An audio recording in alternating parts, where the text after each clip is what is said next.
Nos encontramos en La Palabra de los Cóndores, ciclo de entrevista a escritores y críticos literarios, segundo ciclo, quinta entrevista. Soy Edith Pérez, miembro del grupo de estudios sobre ética y literatura de la Universidad Nacional Mayor de San Marcos.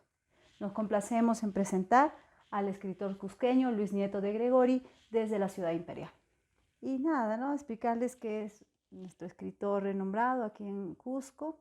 Ha escrito varios libros, voy a mencionar algunos de ellos: Harta cerveza y harta bala, ¿no? En 1987, La joven que subió al cielo, Como cuando estábamos vivos, Con los ojos para siempre abiertos, Fuego del sur, ¿no? En colaboración con Enrique Rosas y Mario Guevara, La ciudad sumergida, Señores de estos reinos, Cusco después del amor, Pepe, Pepo y Pipo y la laguna misteriosa, Asesinato en la gran ciudad del Cusco, El Guachimán, otras historias. Y bueno, también tenemos La corona del señor Moche, ¿no? El señor de Moche, La venganza de los dioses Moches, Vacaciones sin Sicuani, Batallas de Parua, Muchas veces dudé, ¿no? Son solo algunos de los libros. Y bueno, aquí para empezar con la entrevista. Muy buenas tardes, estimado Luis Nieto. Muy buenas tardes, muchas gracias. Bien, empezamos nuestra entrevista con una primera pregunta, agradeciéndolos por la hospitalidad, ¿no? de recibirnos en su casa. Una primera pregunta es esta, ¿no? ¿Qué te impulsó a iniciar tu carrera en la creación literaria? ¿Qué determinó seguir la carrera de narrador? Lo pienso en tanto los escritores suelen escribir por vocación, pero también, y estoy segura, como es tu caso, por la relación que tienes con tu contexto, por una relación a veces agonística con la sociedad. Bueno, en mi caso, creo que la vocación literaria se presenta muy temprano, tiene que ver con razones de mi biografía. Eh, Crecí en la familia del poeta Luis Nieto Miranda y Berta de Gregori de Nieto, mi madre, y crecí en un ambiente muy estrechamente relacionado con la literatura. Cuando yo era niño, mi casa era el centro de reunión de los artistas cusqueños y además mi padre hacía de anfitrión de los poetas, escritores que llegaban a Cusco. Tuve la suerte, por citar solo dos ejemplos, de conocer en la adolescencia temprana, cuando tenía 10, 11 años de edad, de conocer a Mario Vargas Llosa en un almuerzo en la casa, o conocer a Alfredo Bryce Echenique en una tertulia ya un poco entrada la noche. Entonces yo desde muy niño quise ser escritor e incluso dejé constancia de ello en una pequeña libretita que fabriqué con hojitas de cuaderno. Y con el paso del tiempo esa vocación solo se fue haciendo más fuerte y definitoria, ¿no? A lo que he dedicado mi vida. Interesante. Wow, cuántos poetas, cuántos escritores, ensayistas habrá conocido. Entonces, una marcada influencia. Mm, una preocupación que se distingue en buena parte de tu literatura, ¿no? Sobre todo en los primeros libros, es la representación del Cusco, ¿no? De su sociedad. Señores de estos reinos, asesinatos en la gran ciudad, Cusco después del amor. Por ello es imposible no preguntarte, ¿qué significa el Cusco en tu narrativa? Creo que el espacio que ocupa el Cusco en mi producción literaria es central, también en la ensayística. Y creo que tiene que ver con el lugar que adjudico al Cusco, o no solo yo, por supuesto, muchísimos intelectuales, el lugar que adjudico al Cusco en la historia del Perú. Siguiendo a Arguedas en eso, pienso que el Cusco es el crisol, el lugar donde se funde la nacionalidad peruana, la nación peruana, el choque de culturas que se produce en territorio peruano a raíz de la llegada del conquistador europeo es mucho más fuerte en el Cusco. como cuna del imperio que estaba vigente hasta esos momentos. Y es muy definitorio a lo largo de los primeros siglos de vida colonial. Esa creo que es la razón principal del lugar que tiene Cusco en mi literatura.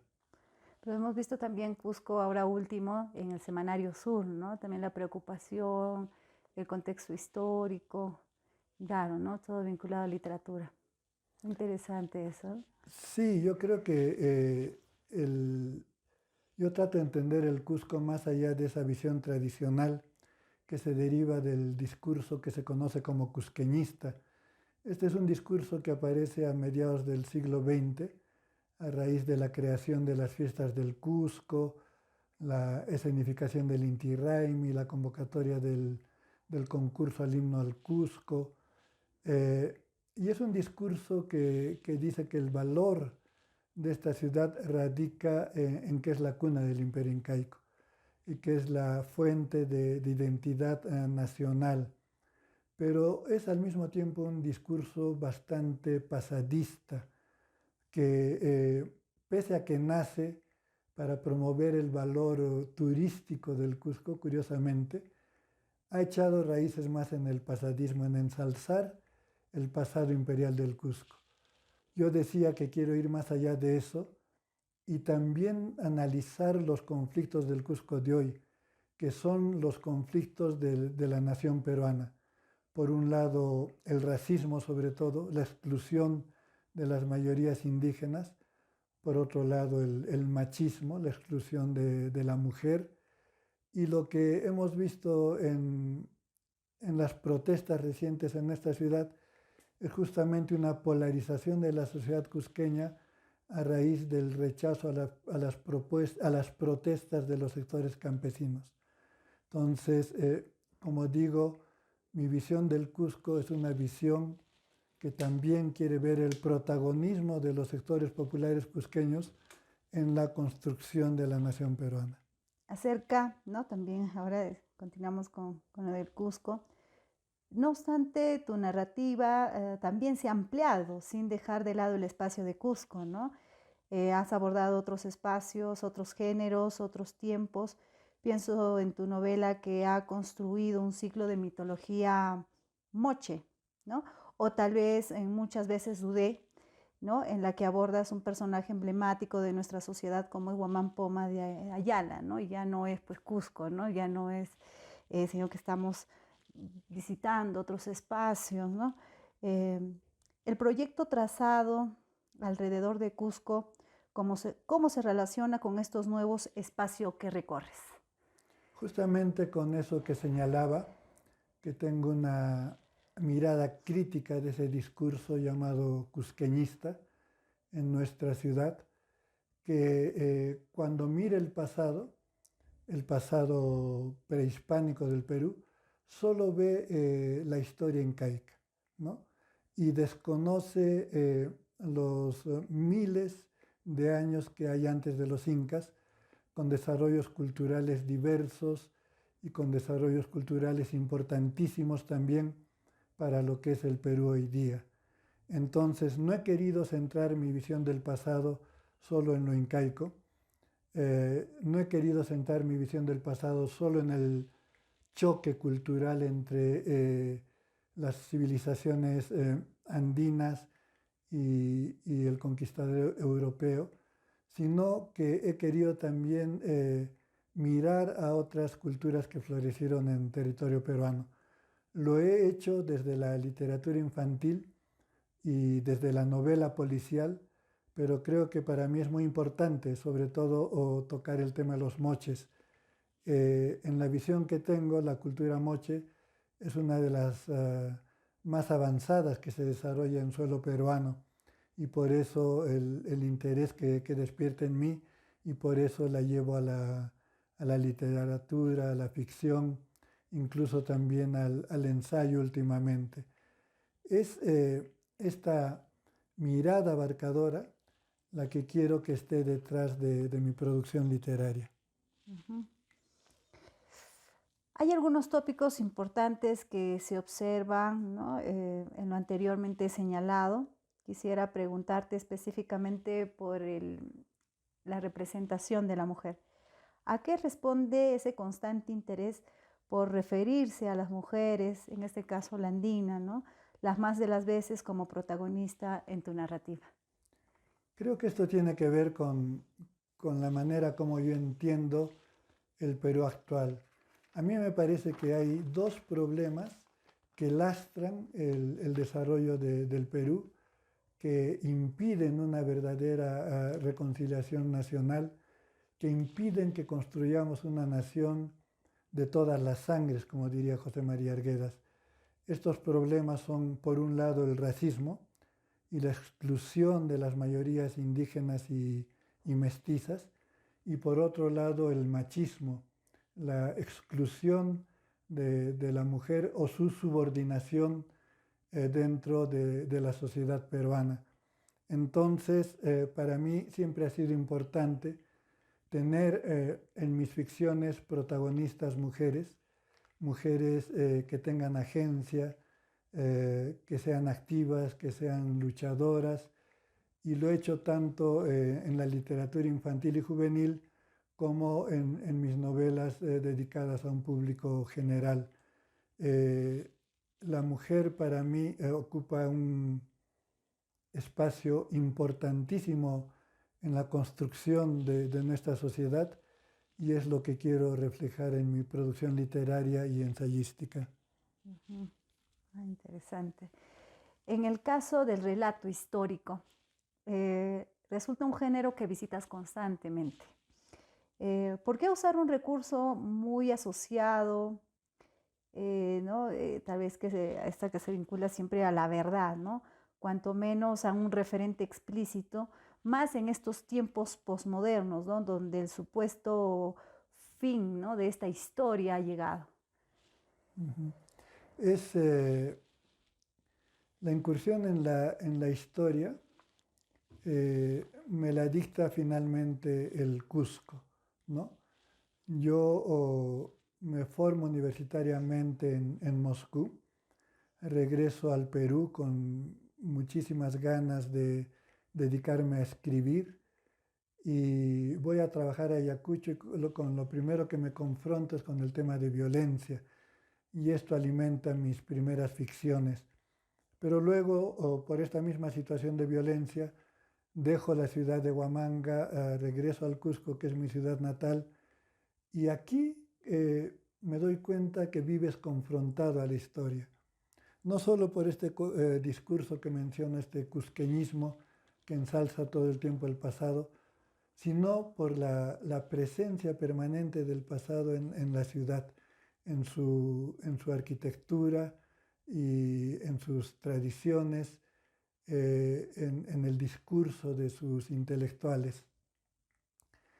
Y es por esta razón que empiezo a escribir ficción histórica y en el camino me doy cuenta que hacer ficción histórica es la única manera de responder a tal vez la pregunta más importante para la nación peruana.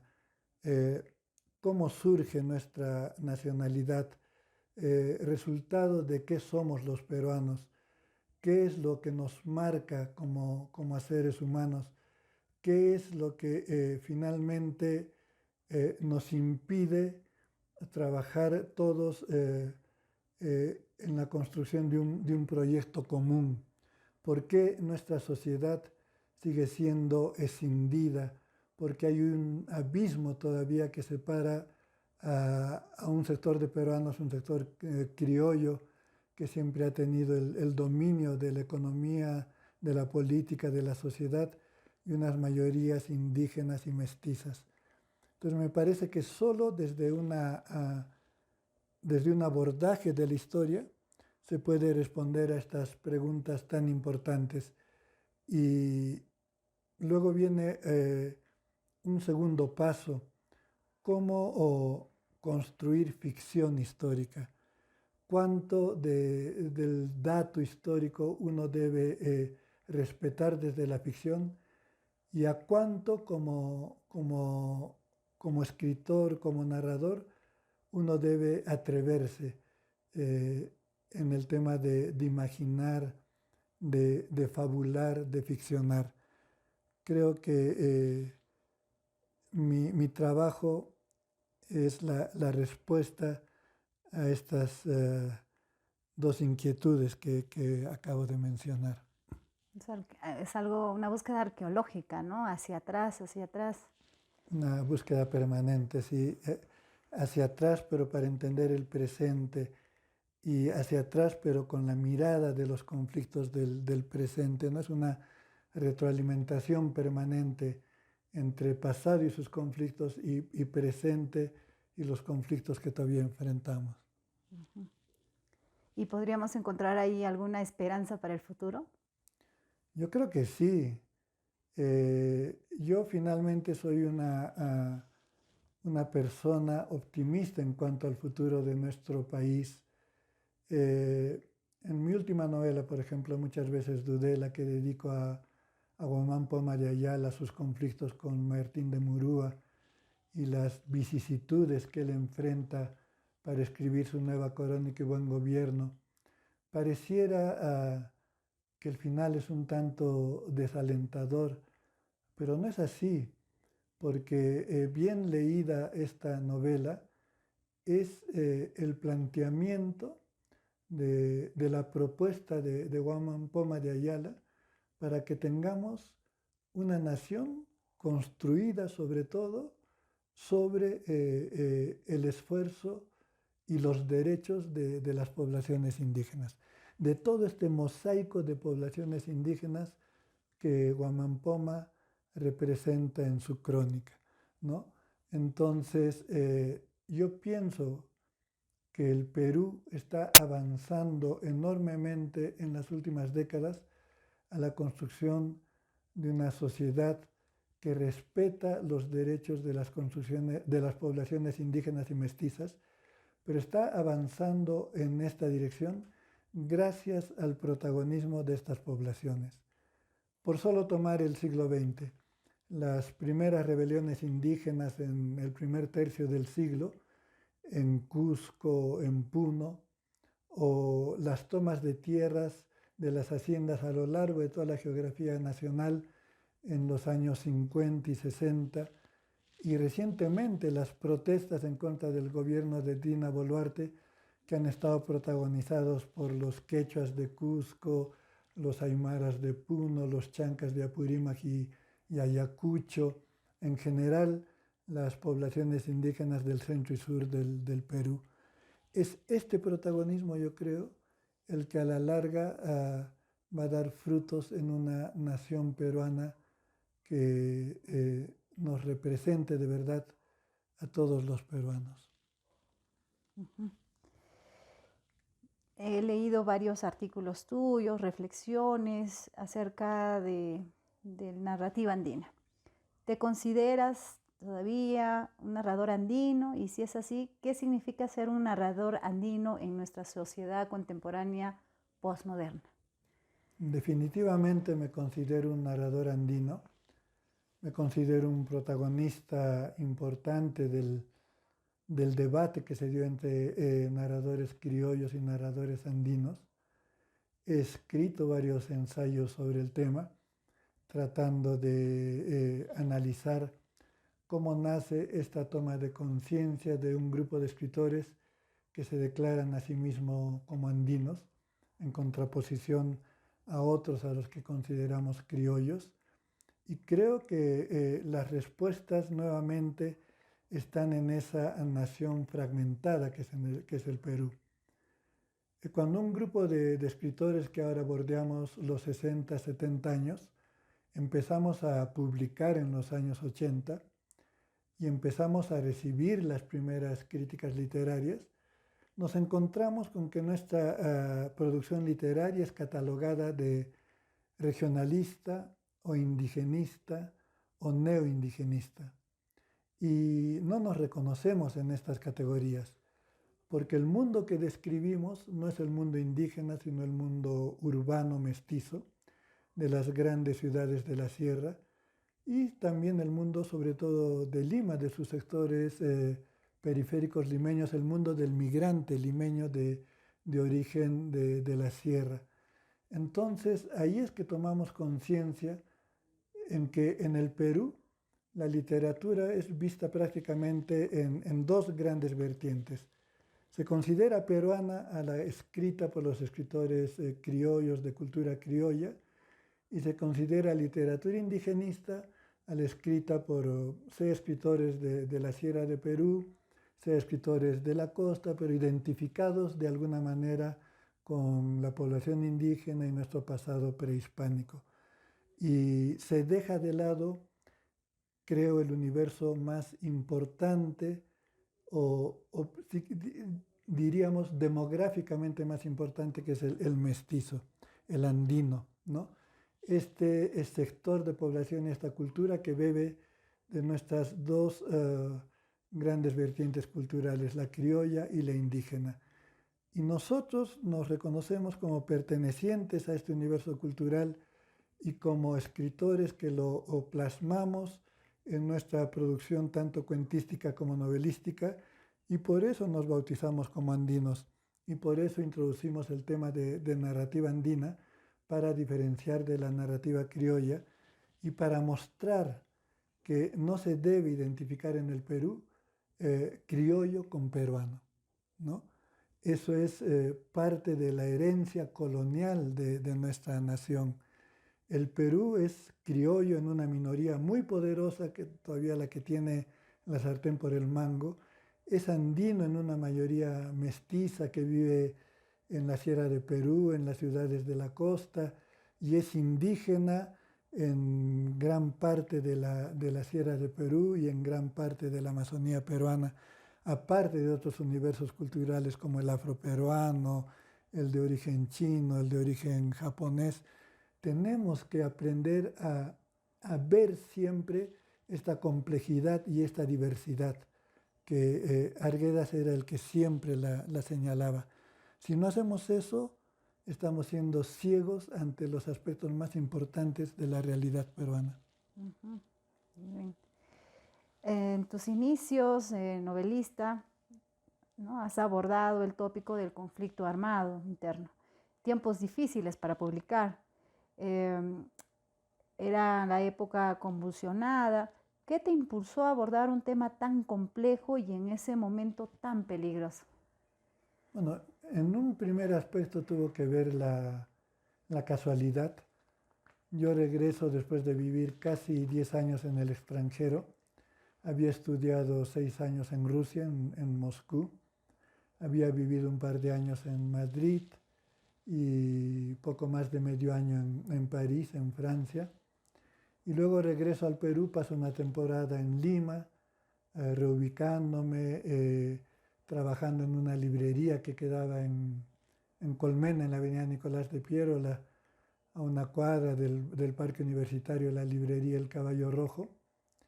Y luego en esa librería me encuentro de casualidad con Juan Alberto Osorio, crítico literario, docente universitario, escritor, cusqueño, psicoaneño, que en ese momento resulta estaba trabajando en la Universidad de Huamanga.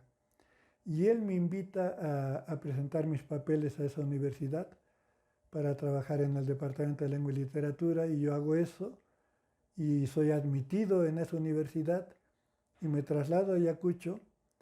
Es el año 80, en un momento que ya había empezado la lucha armada de Sendero Luminoso y en un momento en que la ciudad de Huamanga ya empezaba a enfrentar una situación de violencia. Se empezaban a escuchar las primeras detonaciones en las noches, los primeros atentados de Sendero Luminoso. Eran petardos en la puerta de la municipalidad, petardos en otras instituciones. Se declaró al poco tiempo el toque de queda. Luego empiezan hechos armados mucho más fuertes, asaltos a comisarías en las provincias de la región, y finalmente un hecho que conmocionó a toda la región y a la ciudad de Huamanga, el asalto a la cárcel de Huamanga. Entonces yo, por el hecho de haber aceptado trabajar en en Ayacucho, a raíz de esa invitación de Juan Alberto Osorio, me vi confrontado directamente con el tema de la violencia, ¿no? En mi departamento, en la universidad, en la silla de al lado, a mi lado se sentaba el escritor Hildebrando Pérez Guaranja, mi colega. Él fue detenido y acusado de pertenecer a Sendero y estaba en la cárcel de Huamanga en el momento en que se produce el asalto y él fuga con Sendero Luminoso. Y ahí es que sus colegas nos enteramos que él pertenecía a este movimiento armado. Entonces todo esto impactó enormemente en mí y me pareció que era el tema que yo debía abordar en mis primeras ficciones, en mis primeros cuentos y en una novela corta, La joven que subió al cielo. Creo que eso más mi propia sensibilidad, yo venía de estudiar en Moscú, de dedicar mi tesis universitaria a José María Arguedas, soy un gran admirador de su obra, creo que eso es lo que define el tema de mis primeros libros dedicados a la violencia política. No, testimonial, ¿no? Eso es una Sí. vivencia de primera mano. Es literatura testimonial que se escribe de manera paralela al conflicto y sobre hechos que me tocó vivir muy de cerca. ¿Y había espacio para la publicación de estos textos? ¿Cómo lo veías el espacio, los lectores? Porque revisando algunas investigaciones o periódicos, se menciona que los comunicadores no hacían el trabajo, no contaban lo que estaba sucediendo en el sur de nuestro país, ¿no? Entonces, como que ahí se involucra la literatura, ¿no? Y en ese caso, ¿cómo Había varios tipos de dificultad. Por un lado, la dificultad que creo que todos reconocemos los que escribimos, de escribir sobre algo muy actual, algo que está ocurriendo en ese momento. Por otro lado, había la dificultad de hacer una toma de posición ante el conflicto armado, ante la violencia. Debemos recordar que la izquierda peruana en ese momento no llega a zanjar directamente con Sendero Luminoso, no hace una ruptura clara con Sendero Luminoso, se mantiene en la ambigüedad y esta es también la posición de muchos escritores, de muchos artistas que tocaban el tema en ese momento. Luego, al momento de publicar la obra, y una vez publicada la obra, había el tema de la recepción de textos dedicados a la violencia política que en ese momento estaba azotando a nuestro país. Y allí, debo decirlo, la reacción de la crítica era muy sesgada. La crítica literaria, tanto periodística como académica, todavía no estaba en capacidad de valorar esta producción literaria, de discernir si se trataba de una mirada crítica de la violencia armada, finalmente una mirada desde la ficción, o si se trataba de una mirada panfletaria que hacía propaganda a la violencia armada. Entonces, muchos de los escritores que abordábamos el tema de violencia éramos tildados de propagandistas de Sendero Luminoso, ¿no? A mí me ha pasado tanto con crítica periodística, alguna vez se dijo en términos muy despectivos que yo era un corintellado senderista, como crítica académica de primer nivel, que también confundían el que yo tratara el tema de Sendero Luminoso con que yo tuviera una afiliación partidaria con Sendero Luminoso. Entonces, todas estas dificultades tuvimos que enfrentar quienes tratamos el tema de la violencia armada de manera contemporánea a este conflicto tan grave que vivió nuestro país. Claro, ¿no? O sea, o bien un lado o eras el otro, pero no veían tu posición, ¿no? De la escritura, ¿no? Tenías la necesidad de decir lo que estaba pasando desde la ficción, ser lo más cercano, ¿no? Verosímil finalmente, ¿no?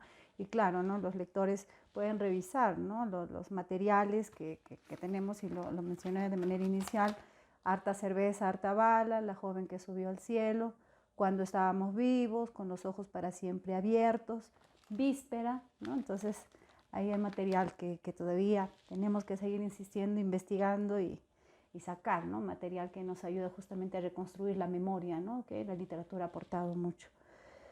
A lo largo de la entrevista he escuchado el nombre de Mario Vargas Llosa, de José María Arguedas. ¿Cómo se involucra o cómo influyen estos dos grandes escritores de nuestra tradición literaria a tu escritura, a tu reflexión?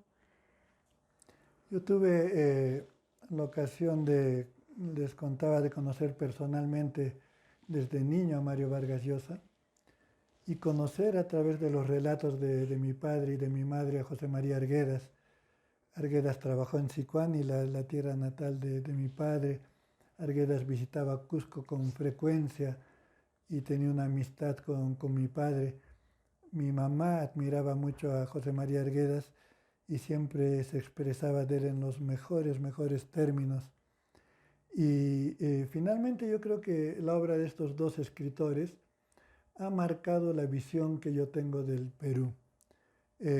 Arguedas es el escritor que más hondamente ha calado en el Perú indígena y en cómo este Perú va a lo largo del siglo XX va transformándose en una sociedad mestiza de raíces profundamente indígenas. No estoy pensando en El zorro de arriba y El zorro de abajo, estoy pensando en su novela Todas las sangres, en sus textos antropológicos, en sus ensayos, en su poesía. Y Mario Vargas Llosa es el otro lado de la moneda. Para mí la novela más importante de Mario Vargas Llosa es Conversación en la Catedral, y es la visión de nuestra historia y de nuestra nación y de nuestra sociedad desde el sector criollo dominante. Para mí, Conversación en la Catedral, con su famoso leitmotiv ¿En qué momento se jodió el Perú?, es la visión desde la ficción de la crisis del Perú oligárquico. Vargas Llosa, que cala tan profundamente en esta crisis, no se da cuenta que su personaje Zabalita, cuando se pregunta permanentemente en qué momento se jodió el Perú, en realidad está preguntando en qué momento los sectores criollos perdieron su hegemonía, perdieron el dominio que tenían, su posición de dominio, y en qué momento empiezan a compartir esta hegemonía y este poder con otros sectores de la sociedad peruana, ¿no? Entonces, para mí hay dos visiones enfrentadas del Perú en las obras de Mario Vargas Llosa y de José María Arguedas. Vargas Llosa es la visión del Perú criollo, que entra en crisis en la segunda mitad del siglo XX y con mayor razón en las dos últimas décadas, en estas 2 décadas que van del siglo XXI. Y la otra visión es la de José María Arguedas, que con su novela Todas las sangres, con El zorro de arriba y El zorro de abajo, con todos sus escritos, lo que está anunciando es el nacimiento de una nación peruana en la que todas sus culturas, en la que todos sus grupos sociales, sus universos culturales, tienen que convivir en armonía, con igualdad de derechos, ¿no? Entonces está el Perú de Vargas Llosa, ¿no?, de Conversación en la Catedral, y está el Perú de José María Arguedas, de Todas las sangres. Y obviamente la visión que yo comparto y la que trato de seguir construyendo es la visión de Arguedas. Heredero Me considero heredero de José María Arguedas. Claro, ¿no? Claro, y es eso en realidad lo que nos hace falta, ¿no? En este momento convulsionado de nuestro país, que todo el tiempo nos hacen ver a nosotros los andinos, ¿no? Como los que no tuviéramos ninguna participación de derechos o ciudadanía. Bien, y ahí tenemos otra pregunta más, y en este caso sí ya abordando la literatura infantil, ¿no? La literatura infantil, juvenil. tenemos al bisnieto en búsqueda de estos jóvenes lectores. ¿Por qué escribir para ellos? ¿Qué esperas en tanto la literatura infantil, juvenil, tiene una vocación formativa de tus textos a un público tan difícil de complacer? Yo creo que trato de hacer lo mismo. Sí entiendo el desafío de la literatura infantil, una literatura que debe eh, cautivar al niño y al adolescente y al joven, que tiene que descubrirle mundos interesantes y protagonistas, niñas y niños, adolescentes, que sean verdaderos héroes, ¿no? Y cuando hago literatura infantil y juvenil, trato también de que los niños y niñas, aparte de sentirse cautivados por una historia emocionante, empiecen a descubrir que el Perú es una nación de una riqueza cultural formidable, que se den cuenta que tenemos por ejemplo, una mitología moche que es hermosa, compleja, con un panteón de dioses, cada uno con sus propias características y que luchan entre sí, que batallan entre sí, pero que el fin último de estos dioses y de los hombres y mujeres moches es que nuestro mundo siga subsistiendo, se siga reproduciendo, siga viviendo, siga acogiéndonos a nosotros como civilización, como cultura, ¿no? Entonces, creo que con la trampita de la historia cautivante en la literatura infantil y juvenil, lo que busco es que el niño, la niña, el joven, el adolescente se identifiquen con toda nuestra riqueza cultural y al mismo tiempo comprendan la profundidad de los conflictos que todavía enfrentamos, ¿no? En eso no menosprecio en nada al lector infantil y juvenil. Al revés, apunto a que va a ser este lector, esta lectora, van a ser ellos los que van a finalmente construir la nación peruana. Interesante, ¿no? Y sobre todo tomar el elemento decolonial, podríamos decir, de nuestros ancestros, ¿no?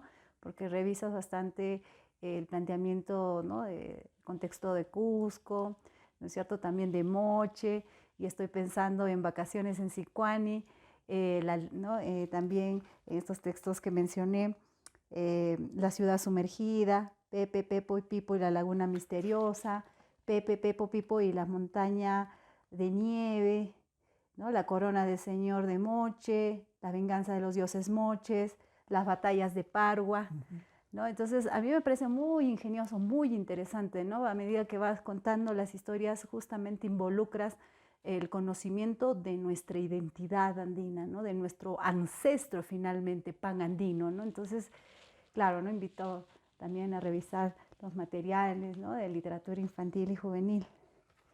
Y bueno, ya creo que ya la última pregunta. ¿Qué proyectos prepara Luis Nieto de Gregori? ¿Qué novelas se acercan? ¿Qué trabajos de ensayo se acercan? Bueno, desde que empezó la pandemia, he dejado de lado el trabajo en novela y en cuento y estoy abocado a un ensayo un poco ambicioso sobre la sexualidad en el Perú, la historia de la sexualidad en el Perú, desde tiempos prehispánicos hasta el día de hoy. Pero el eje que atraviesa este ensayo es también el conflicto cultural. Creo que tenemos que entender, siempre que hablamos de nosotros como nación, tenemos que entender que en 1532-1533 se produce un cataclismo, se produce un quiebre en nuestro desarrollo civilizatorio, en nuestro desarrollo cultural, y de este quiebre, de este choque cultural entre la cultura europea que llega de de manos del conquistador español y las civilizaciones andinas, es que surgimos nosotros. Y este cataclismo también marca una huella profunda en la forma como los peruanos vivimos nuestra sexualidad. Entonces, ese es el eje que atraviesa este ensayo y eso es en lo que estoy trabajando actualmente. Ya he terminado un primer borrador, me falta hacer el trabajo de revisión y el trabajo de armado de la extensa bibliografía que he utilizado y por supuesto también una revisión de estilo. Es un libro que espero con suerte llegue a los lectores el 2024. Ya nomás, muy cerquita. Bien, queridos amigos, estamos una vez más aquí visitando la ciudad de Cusco, visitando a nuestro gran escritor Luis Nieto de Gregori. Bueno, nos gustaría escuchar tus últimas palabras ya de despedida y cerrar la entrevista. Solo quiero agradecerles la entrevista, felicitarles por el trabajo que están haciendo. Me parece que este ciclo, La palabra de los cóndores, está alimentando el debate y la reflexión en la literatura peruana actual. Mis felicitaciones por eso y mi más sincero agradecimiento. Muchas gracias. Muchísimas gracias y bien, los invitamos nuevamente a continuar la siguiente entrevista y bueno, agradecerles por su compañía.